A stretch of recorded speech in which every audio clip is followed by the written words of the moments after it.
Pasa. Vuelve Con el el tema dólar. del dólar, Leo. Mirá, y te lo traje directamente. Para verlo. $1. $1. Este es es de el los que... viejitis. Bueno, ahora ya Mirá. tienen monedas, me parece. ¿Cuánto? $1. ¿Cuánto vale eso?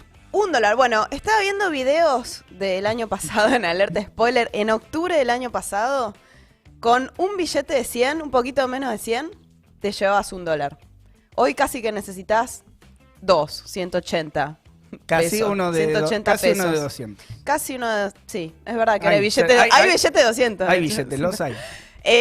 Bueno, vuelve el dólar porque cercanía a las elecciones empieza a haber todo tipo de especulaciones respecto de si se va a devaluar antes de fin de año e incluso si llega a haber un salto en el tipo de cambio, si puede llegar a ser antes, si puede llegar a haber tensiones y corridas antes de las elecciones generales. Entonces empieza a haber algunas especulaciones sobre lo que va a suceder y es muy importante eso porque cada vez que hablamos del dólar nos preocupamos todos porque tiene que ver con nuestro poder adquisitivo, la repercusión cada vez que hay una devaluación.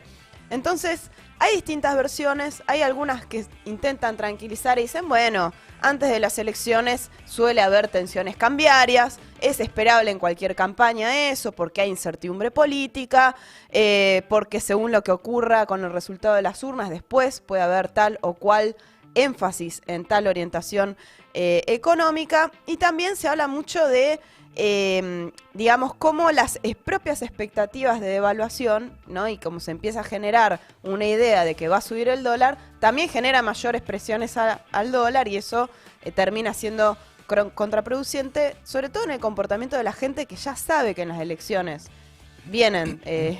después de las elecciones suele haber devaluaciones o saltos en el tipo de cambio, entonces, ¿por qué? Por la experiencia histórica, ¿no? O sea, ya sabemos lo que pasó después de las PASO en el 2019, lo que pasó después del 2015, anteriormente con la devaluación del 2014, siempre suele haber ahí algún resultado posterior.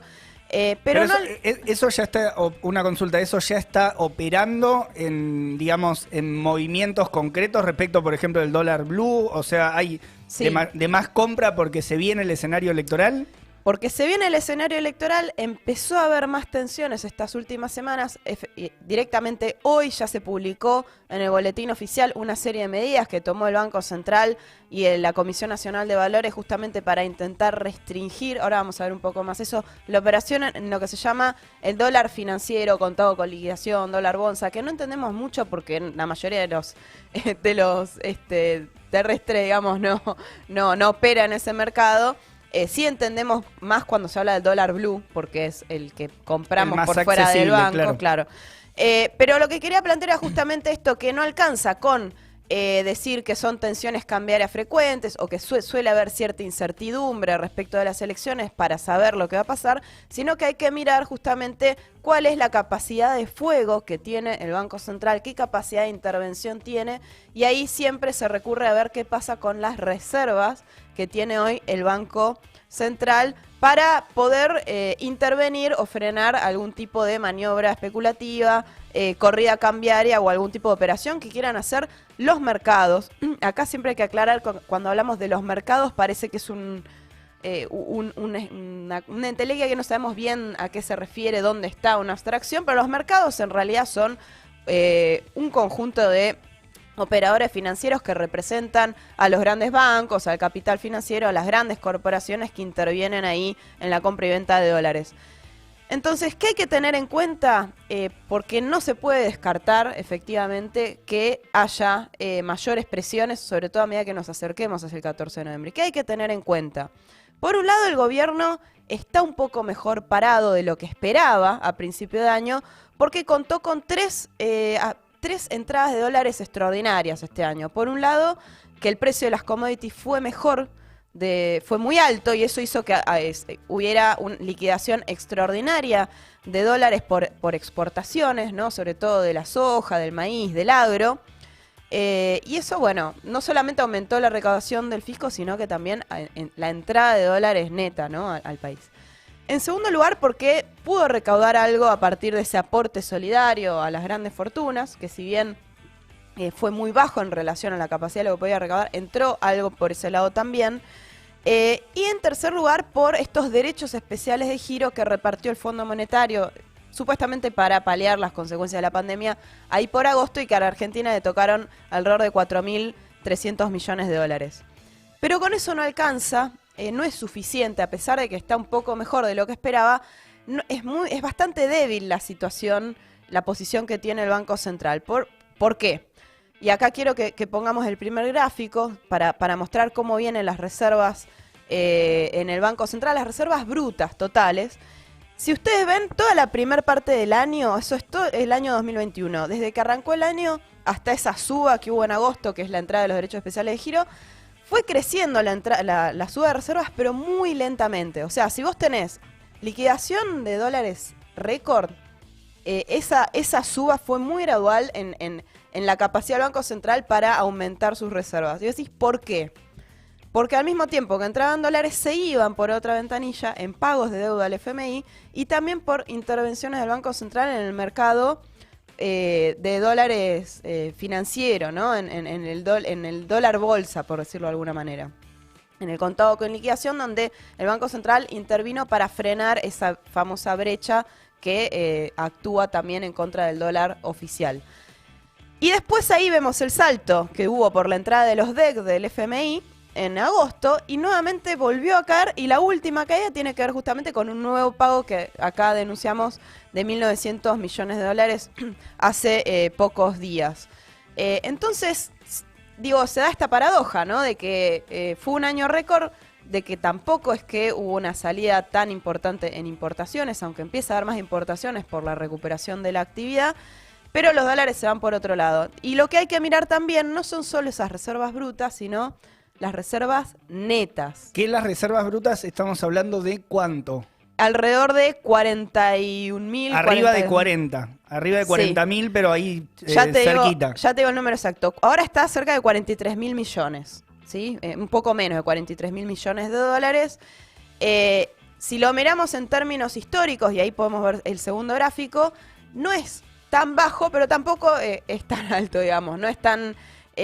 ahí ves, por ejemplo, desde el 2008 hasta acá, uno puede decir, bueno, está más bajo que aquella subida que hubo en el año 2018, porque entraron todos los dólares de la especulación financiera, del Fondo Monetario, por encima de la baja que hubo a partir del 2013 hasta el 2015, pero eso no te da mucha pista. Pero ¿por qué entonces las tensiones son tan fuertes? Si uno dice, bueno, en términos históricos, está bajo, pero no tan bajo. Primero porque hay que mirar las reservas netas. O sea, no todas las que tienen, porque parte de esas reservas no las puedo usar porque son cambio de monedas con China, los famosos swap con China. No son dinero disponible, son bonos del Tesoro norteamericano. ¿Sí? No son dólares que uno dice los tiene ahí y los puede salir a vender. Y las reservas netas son solamente 6.000 millones de dólares. 6.000 millones de dólares. De acá a fin de año tiene otro vencimiento con el fondo, 2 vencimientos más que suman 2.300. O sea, más de un tercio de esas reservas netas se le van a ir en pagos al fondo. Eso ya te habla de, bueno, bastante poca la capacidad de intervención. Entonces, el problema no es en términos brutos, sino en términos netos y también hacia adelante, ¿no? Y ahí se va precipitando que el escenario de la incertidumbre política y de la incertidumbre con el dólar tiene que ver con qué pasa con el acuerdo con el Fondo Monetario Internacional. Uh-huh. O sea, eso me parece que es una cuestión donde los mercados empiezan a operar para que el gobierno llegue rápidamente a un acuerdo, porque también el resultado electoral puede dificultar, no creo que demasiado, pero dificultar un poco esa votación que quiere el fondo de que el acuerdo pase por el Congreso. Y también presionar porque las condiciones de ese acuerdo sean favorables a las necesidades que tiene en general el gran capital en el país. O sea, bueno, si van a hacer un acuerdo, que haya reforma laboral, si van a hacer un acuerdo, ¿no? que esté claramente el ajuste fiscal, o sea, como tratar de imponer mayores condiciones, o también, por ejemplo, la reforma tributaria para bajarle impuestos a las grandes corporaciones. Otro dato, digo, para ir cerrando, o sea, yo creo que es muy importante lo que va a pasar con el Fondo Monetario. Por un lado, los mercados presionando para que se llegue a un rápido acuerdo y que sea con estas condiciones. Por otro lado, el gobierno diciendo, si no acordamos con el fondo, el año que viene los vencimientos son mucho peores, ¿no? Porque los vencimientos del stand-by con Macri implican el año que viene, el próximo, vencimientos impagables. Entonces el gobierno amenaza con eso para tratar de convencernos a todos de que lo mejor es un acuerdo, aunque sea con esas condiciones terribles para los trabajadores, porque descarta de lleno una opción que es totalmente lógica, que es pensar que se puede rechazar, hacer un desconocimiento soberano de esa deuda que fue ilegítima y fue en contra de las necesidades de los trabajadores. Ya sabemos, fue para la fuga de capitales y demás.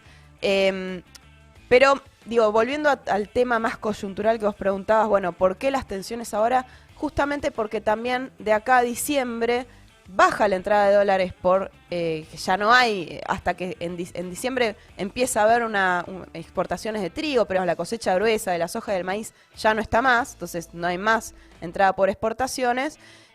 Y esas tensiones de los grandes fondos de inversión, que son los acreedores externos de Argentina, operan en el mercado paralelo del dólar financiero, son los que más bonos soberanos, bonos del Tesoro tienen, entonces operan ahí también presionando al alza. Eso es lo que estuvo pasando estas últimas semanas. El Banco Central se le estuvo yendo muchos dólares por tratar de contener al dólar, y por eso ahora lo que implementó hoy son medidas para acortar la capacidad de operaciones que puede tener digamos, por un lado, quienes operaron con contado con liquidación no lo van a poder hacer por un mes. La cantidad de plata que pueden poner en esos bonos se recortó a 50.000 pesos nominales, ¿sí? Entonces, ahí hay un intento de restringir. Son medidas para aflojar un poco esa presión que está generando en este caso quienes operan con el dólar bolsa. El dólar bolsa, el dólar contado con liquidación y el dólar bolsa. Pero ¿cuál es el problema? Que son, digamos, restricciones mayores, que son parches, digamos, para tratar de contener por el momento hasta noviembre esa mayor presión en el mercado cambiario, pero que no se puede mantener indefinidamente y que de alguna manera ya se sabe que en algún momento cuando las levanten puede generar mayores movimientos, ¿no? Conclusión, no se puede descartar que haya mayores tensiones cambiarias.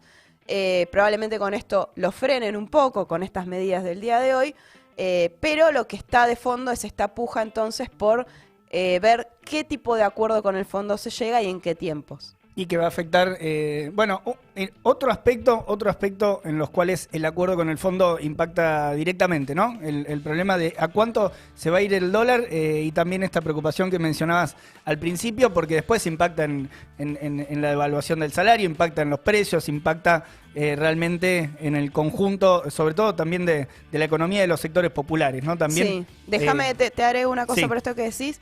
Hay otra posibilidad, además de rechazar el acuerdo con el fondo, que es ir a buscar esas herramientas que hoy están en manos de pocas empresas, la del comercio exterior y la de la banca, ir a buscarlos y ponerlo bajo un control estatal y de los trabajadores para evitar justamente estas maniobras especulativas y que haya una devaluación que afecte nuestros salarios.